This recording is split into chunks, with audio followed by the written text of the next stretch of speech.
നമുക്ക് കോഴിക്കോടേക്ക് ഒന്ന് പോകാം. കോഴിക്കോട് നോർത്തിൽ NDA സ്ഥാനാർത്ഥി നവ്യ ഹരിദാസ് ഇപ്പോൾ നാമനിർദ്ദേശ പത്രിക സമർപ്പിച്ചുകൊണ്ടിരിക്കുകയാണ്.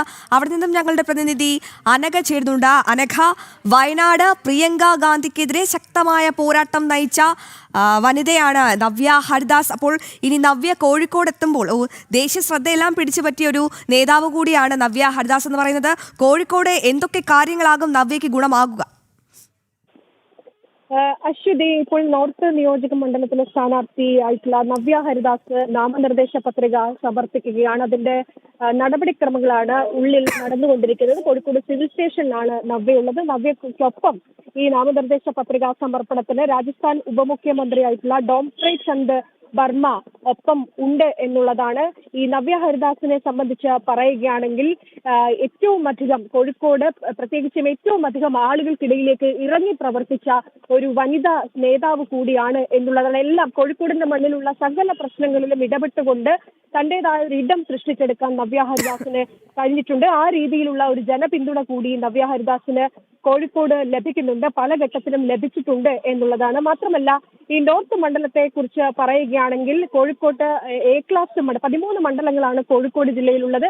അതിൽ BJP A ക്ലാസ് മണ്ഡലമായി കണക്കാക്കുന്ന നോർത്ത് മണ്ഡലമാണ്. കഴിഞ്ഞ തവണ 30,000-ന് മുകളിൽ വോട്ട് ലഭിച്ചിട്ടുണ്ട്. ആദ്യം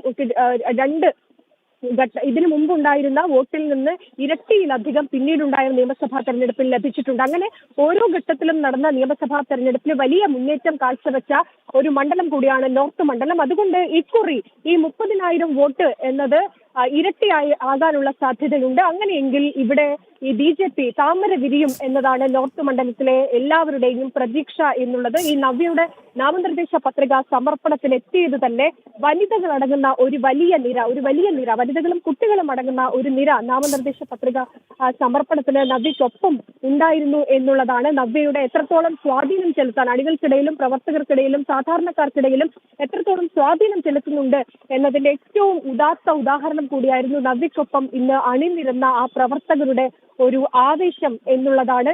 കോഴിക്കോട് നോർത്ത് മണ്ഡലത്തെ സംബന്ധിച്ച് പറയുകയാണെങ്കിൽ പുറത്തുനിന്ന് അധികം ആളുകളും എത്തുന്ന വനിതകൾ എത്തുന്ന ഒരു സ്ഥലം കൂടിയാണ്. ഇവിടെ ഒരു ടോയ്ലറ്റ് സൗകര്യമില്ല.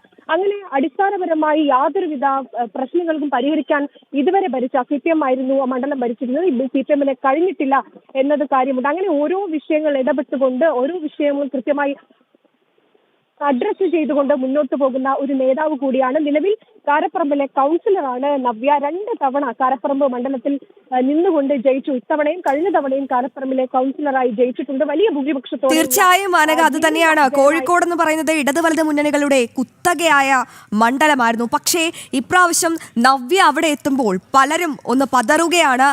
കാരണം ശക്തിയായ സ്ത്രീ സാന്നിധ്യമാണ് നവ്യ ഹരിദാസ് എന്ന് പറയുന്നത്. വയനാട് നവ്യയുടെ ആ പോരാട്ടം നമ്മൾ കണ്ടതാണ്. അപ്പോൾ കോഴിക്കോട് ഒരുപാട് പ്രതീക്ഷകളുള്ള സ്ഥാനാർത്ഥി കൂടിയാണ് NDAക്ക് നവ്യ ഹരിദാസ്.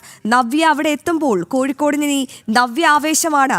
രാഷ്ട്രീയ സമവാക്യങ്ങൾ അപ്പാടെ പൊളിച്ചെഴുതാൻ നവ്യയ്ക്ക് കഴിയുമോ എന്നാണ് കേരളം ഉറ്റുനോക്കുന്നത്. NDAക്ക് എന്തായാലും ഉറപ്പാണ് നവ്യ കോഴിക്കോട് എത്തുമെന്ന്.